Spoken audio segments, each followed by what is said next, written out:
Menținerea unui flux consistent proaspăt de aer este crucială indiferent de anotimp sau perioada anului. Sistemele de ventilare cu capacitate de 64 de metri cub pe oră a volumului de aer este potrivit pentru camere mai mici de 50 de metri pătrați.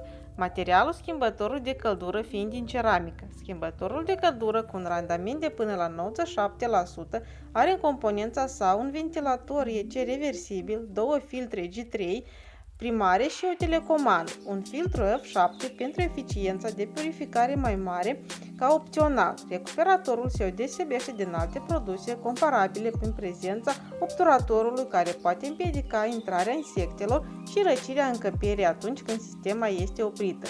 A doua este forma rotundă a capotei exterioară care face posibil instalarea din intern, astfel clădirile înalte pot instala unitatea din interior.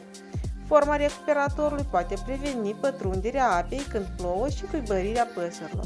Logica de lucru a recuperatorului constă în aspirarea aerului timp de 75 de secunde și apoi extrage aerul din interior pentru alte 75 de secunde. Aceste două moduri se repetă din nou și din nou pentru prezența permanentă a aerului curat.